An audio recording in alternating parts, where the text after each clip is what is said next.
శ్రీమాత్రే నమః. శ్రీ గురుభ్యో నమః. సర్వే జనా సుఖినో భవంతు, లోకా సమస్త సుఖినో భవంతు. నేను మీ భానురేఖ. ఈరోజు నేను మీతో డిస్కస్ చేయాలనుకుంటున్న టాపిక్ వచ్చి ఆనందం, సంతోషం, సంతృప్తి, ప్రశాంతత. ఇలాంటి మాటలు వింటున్నప్పుడు మనకు చాలా వింటుంటేనే మనకి ఎక్కడో ఆ ఆనందము, సంతోషము, సంతృప్తి, ప్రశాంతత అనేది మనకి సహజంగానే అబ్బా ఎంత బాగుంది వినడానికి అని చెప్పి విన్నప్పుడు మన చెవులకి అది ఫీల్ అవుతున్నప్పుడు మన హృదయానికి చాలా బాగున్నట్లుగా అనిపిస్తుంది కదండి. అవి నిజంగానే మన లైఫ్లో ఉంటే ఇంకా బాగుంటుంది కదా. ప్రతి ఒక్కరికి ఇవన్నీ ఉంటాయండి, కాకపోతే కొన్ని కొన్నిసార్లు అవి బ్యాలెన్స్ తప్పుతూ ఉంటాయి. దాన్ని మనం ఎప్పుడు బ్యాలెన్స్లో ఉంచుకున్నప్పుడు ఈ ఆనందము, సంతోషము, సంతృప్తి, ప్రశాంతత అనేది ఎప్పుడు మన లైఫ్లో ఉంటాయి. మరి ఎప్పుడు మన లైఫ్లో ఉంచుకోవాలి అంటే పరిస్థితులు మనకి ఎప్పుడు ఒకేలా ఉండవు, మన చుట్టూ ఉన్న మనుషులు ఎప్పుడు ఒకేలా ఉండవు, మన మనస్తత్వము, మనం ఆలోచించే విధానం కూడా ఎప్పుడు ఒకేలా ఉండదు. మరి చుట్టూ ఇవన్నీ మారిపోతూ ఉన్నప్పుడు ఈ ఆనందము, సంతోషము, సంతృప్తి, ప్రశాంతత అనే ఈ పదాలకి అర్థాలు కూడా మారిపోతూ ఉంటాయండి. మన చుట్టూ పరిస్థితులు ఎలా అయినా ఉండని, మన ఆలోచనలు ఎలా అయినా ఉండని, కానీ నాకు ఆనందం కావాలి, సంతోషం కావాలి, సంతృప్తి కావాలి, ప్రశాంతత కావాలి అంటే రావండి. మనం ఎప్పుడూ కూడా ఈ ముఖ్యమైన పదాలు ఏవైతే మన ఆనందం, సంతోషం, సంతృప్తి, ప్రశాంతత అనుకుంటున్నామో అవి మనతో ఎప్పుడూ ఉండాలి అని అనుకుంటే మనం కొన్నిటిని మెయింటైన్ చేయాలండి. అదేంటి అంటే ఫస్ట్ మనలో ఉన్న ప్రత్యేకతలు ఏంటి, మనలో ఉన్న బలహీనతలు ఏంటి అనేది మనకు ఒక అవగాహన ఉండాలి. మనలో ఉన్న ప్రత్యేకతలు ఏవైతే ఉన్నాయో వాటిని మనం గౌరవించి ఇంకొంచెం వాటికి ఇంపార్టెన్స్ ఇచ్చి సరైన వాళ్ళతో మనం పంచుకుంటూ ఉండడం వలన ఆ ప్రత్యేకతలకి మరింత ప్రత్యేకత అంటే మరింత విలువ పెరుగుతుంది. మనలో బలహీనతలు ఏవైతే ఉన్నాయో వాటిని మనం అర్థం చేసుకుని వాటిని ఏదో ఇది నా బలహీనత అని చెప్పి దానిని నెగటివ్గా తీసుకోకుండా దాని మీద మనం హార్డ్ వర్క్ చేసినప్పుడు దాని వలన మనకి ఆ నెగటివిటీ నుంచి అంటే ఆ బలహీనత కాస్త బలంగా మారుతుంది. అంటే ఇక్కడ మీకు ఇప్పుడు ఏం చెప్పాలనుకుంటున్నానంటే పరిస్థితులు మనకు అనుకూలంగా లేకపోయినా, మన చుట్టూ ఉన్న మనుషులు మంచివాళ్ళు కాకపోయినా, మంచివాళ్ళు అయినా మనం ఎప్పుడు ఒకేలాగా అనుకున్నాం. మన ఆలోచనలు కూడా అటు ఇటు అవుతూ ఉన్నా కూడా మన గురించి మనకు ఒక అవగాహన ఉన్నప్పుడు, మనలో ఉన్న ప్రత్యేకతలు ఏంటో తెలుసుకుని వాటిని మనం గౌరవించి ఇంకొంచెం వాటికి విలువ పెంచుకున్నప్పుడు, మనలో ఉన్న బలహీనతలను అర్థం చేసుకుని ఎదుటి వ్యక్తికి మన బలహీనత ఏంటి అనేది మనం చెప్పకూడదండి. ఇది చాలా గుర్తుపెట్టుకోవాల్సిన విషయం. మనం మన లోపల ఉన్న బలహీనతలు ఏంటి అనేది ఎట్టి పరిస్థితుల్లోనూ చెప్పకూడదు. అందులోనూ ఇలాంటి కాలంలో అంటే ఇది కలియుగం అని చెప్పి అంటున్నారు కదండి. ఇలాంటి సమయంలో మన బలహీనతలని అస్సలు చెప్పకూడదు. దీని గురించి మనం తర్వాత ఇంకో వీడియో చేసుకుందామండి, ఎందుకు చెప్పకూడదు అనేది. చాలామంది తెలిసే ఉంటుంది, కానీ నేను ఇంకా డీటెయిల్గా చెప్తాను వేరే దాంట్లో.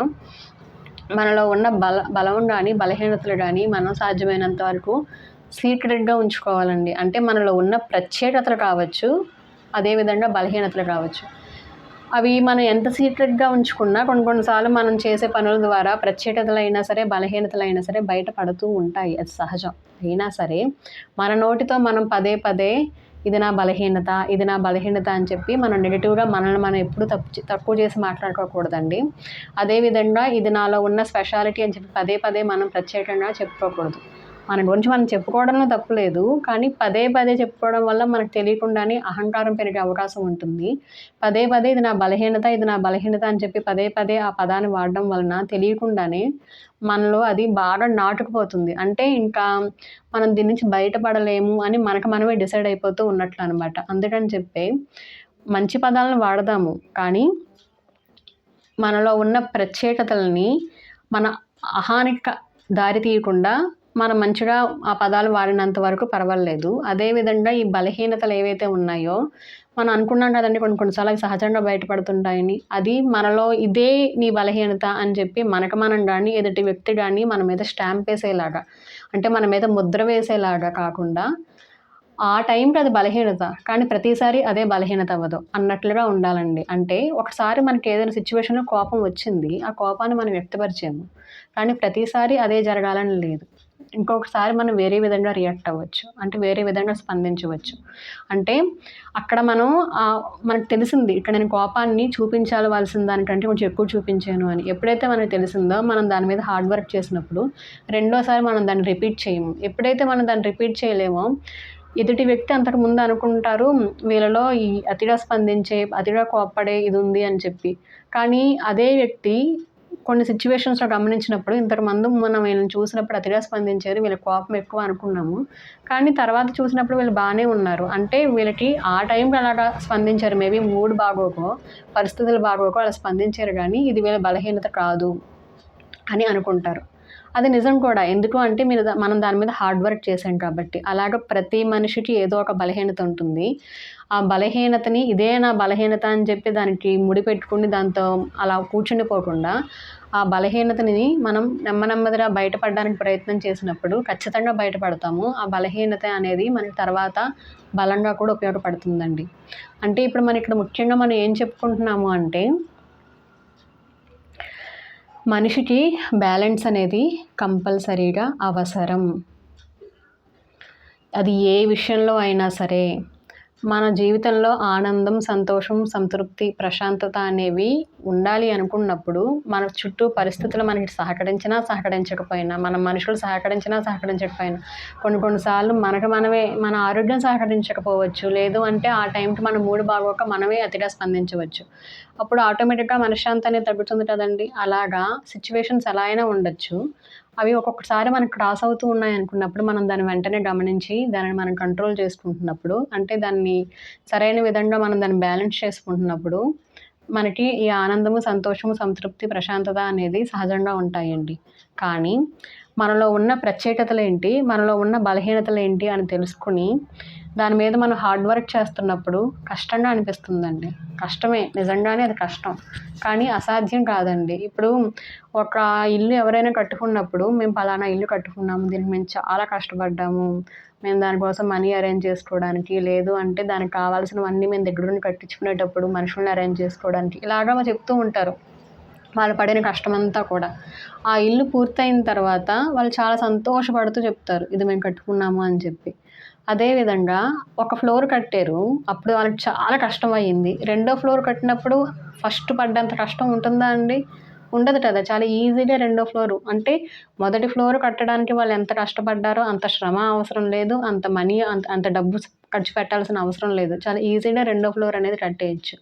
అదే విధంగా మనిషికి కూడా ఫౌండేషన్ అంటే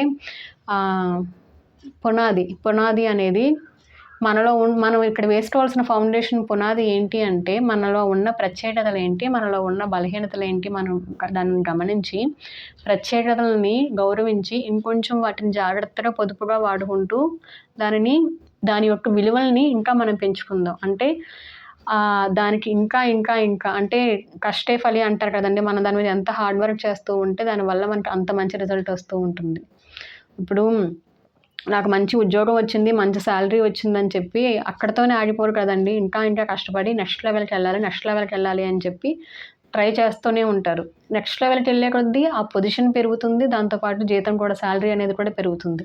అదే విధంగా మనలో ఉన్న ప్రత్యేకతను మనం ఇంకొంచెం పెంచుకుంటూ ఉన్నప్పుడు దానికి ఉండే ఆ పొజిషన్, ఆ గుర్తింపు మారుతుంది. దానివల్ల వచ్చే రిజల్ట్ అనేది కూడా చాలా ఎక్సలెంట్‌గా ఉంటుంది. అదే విధంగా మనలో బలహీనతలు ఏవైతే ఉన్నాయో దాని మీద కూడా మనం హార్డ్ వర్క్ చేసి, ఇదే నా బలహీనత అని అక్కడితో ఆపేయకుండా, ఇది నా బలహీనత, ఇప్పుడు ఈ సమయానికి ఇది నా బలహీనత, కానీ తర్వాత ఇది నా బలహీనత కాదు.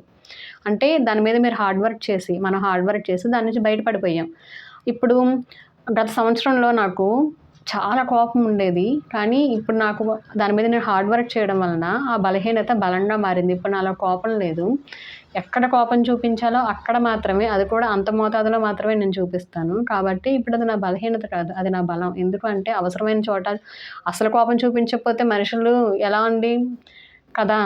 అంటే అసలు చూపించకుండా ఉండకూడదు. అలా అని అతిగాను చూపించకూడదు. ఎక్కడ అవసరమో అక్కడ అంతవరకే మనం చూపించాలి.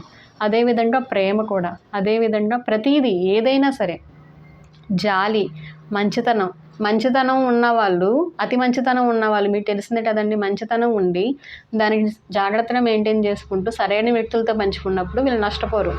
అలా కాకుండా అతి మంచితనానికి పోయి వీళ్ళు మోసం చేస్తారేమో అని అనిపించినా సరే, వీళ్ళని మనం నమ్మకూడదు ఎక్కడో అనే డౌట్ వచ్చినా సరే, నేను తప్పుగా ఆలోచిస్తున్నానేమో అనుకుని దీన్ని అతి మంచితనం అంటారండి. అతిగా ఆలోచించి అంటే అక్కడ తెలుస్తుంది మనసుకి వీళ్ళతో మనం కొంచెం జాగ్రత్తగా ఉండాలి. ఇక్కడ ఏదో తప్పు జరుగుతుంది అన్నా కూడా మనల్ని మనం తప్పు పట్టుకుంటున్నాం. లేదు నేనే అతిగా ఆలోచిస్తున్నాను. వాళ్ళు మంచి వాళ్ళే అని చెప్పి అతిగా మనం రియాక్ట్ అయ్యి, అతిగా స్పందించి వాళ్ళకి ఇవ్వకూడనివి లేదా మనం దగ్గర ఉన్న విలువైనవి ఇచ్చినప్పుడు వీళ్ళు నిజంగానే మీ మనసు చెప్పింది వీళ్ళు సరైన వాళ్ళు కాదు అని మనం దాన్ని అర్థం చేసుకోలేకపోయాము. ఖచ్చితంగా నష్టపోతారు. అంటే ఎప్పుడూ కూడా మంచితనం ఉండాలి. దాన్ని అతి మంచితనంగా మార్చుకోకూడదు. జాలి ఉండాలి. కానీ దాన్ని అతిగా మార్చుకోకూడదు. ఏదైనా అతి అవ్వకూడదండి. అందుకనే మనలో ఉన్న బలహీనతలు ఆ టైంకి మాత్రమే అది బలహీనత. దాని మీద మనం కష్టపడి హార్డ్ వర్క్ చేసినప్పుడు తర్వాత అది మన బలహీనత కాదు. అది మన బలంగా కాకపోవచ్చు. కానీ అది బలహీనత అయితే కాదు ఖచ్చితంగా. ఆ విధంగా మన జీవితంలో ఆనందం, సంతోషం, సంతృప్తి, ప్రశాంతత అనేవి ఎప్పుడూ ఉంటాయి. మనం దాని మీద హార్డ్ వర్క్ చేస్తూ ఉంటే. ఎలా హార్డ్ వర్క్ చేయాలి అంటే ఫస్ట్‌లో మనం కష్టపడతాం. మనలో ఉన్న ప్రత్యేకతలు ఏంటి, మనలో ఉన్న బలహీనతలు ఏంటి అని తెలుసుకోవడానికి చాలా సమయం పడుతుంది. దీనికోసం మీరు ఎవరి దగ్గరికి వెళ్లి నాలో ప్రత్యేకత ఏంటి, నాలో ఉన్న బలహీనత ఏంటి అని మీరు ఎవ్వరిని అడగకండి. ఎందుకంటే సరిగ్గా నిజం చెప్పేవాళ్ళు ఎవరు ఉండరు. మనకి మనమే అడగాలి. నాలో ఉన్న ప్రత్యేకతలు ఏంటి, నాలో ఉన్న బలహీనతలు ఏంటి అని. మీకు తెలియట్లేదనుకోండి, మిమ్మల్ని మీరు గమనించుకోండి. ఒక పని చేస్తున్నప్పుడు మీరు దానికి ఎలా స్పందిస్తున్నారు అని చెప్పి మనకు ఆటోమేటిక్‌గా నెమ్మదిగా మన మీద మనకు క్లారిటీ వస్తుంది. అప్పుడు ఇది మన ప్రత్యేకత అని చెప్పి మనం దాన్ని గమనించినప్పుడు దాన్ని గౌరవించి ఇంకొంచెం దాని విలువను పెంచుకుంటూ వెళ్దాము.